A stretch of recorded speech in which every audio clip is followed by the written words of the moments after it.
Oft sind die Menschen sehr couragiert und gingen drunter, wenn sie wo was rührt. Doch manchmal war's besser bei einer Streiterei.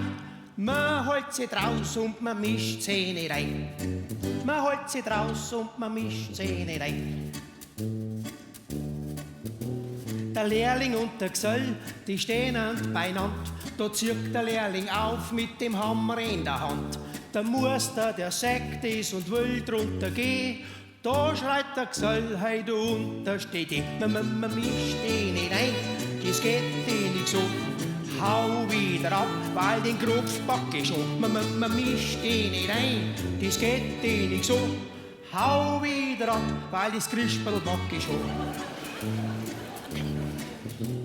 Der Sepp und die Res stehen vorm Standesamt. Dass der Sepp nimmer zirkt, hat der Beamte schon gespannt. Sein Ja bringt er nicht außer, wo sie sind fuhr nicht los. Schreit Schwiegermutter Vierer, da sagt der Beamte bloß. Man mischt die nicht ein, das geht die nicht so.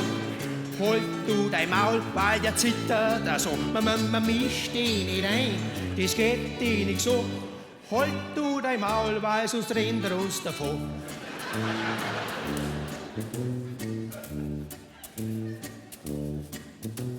Der Mo ist auf Montage und seine Frau ist ja scharf dran. Es sind bloß ein paar Stunden, wo die ohne Mann sein kann.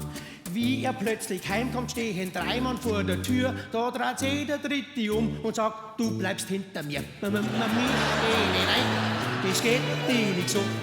Hau wieder ab oder stell die hinten um. Man mischt die nicht ein, das geht die nicht so.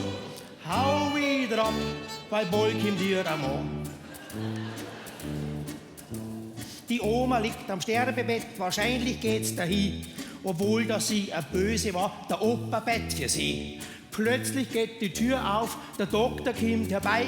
Da schreit der Opa grantig, Hände weg von meinem Bein. Man mischt die nicht ein, das geht die nicht so.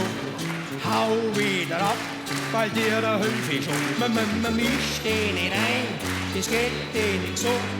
Hau wieder ab, weil der Herrgott macht es schon.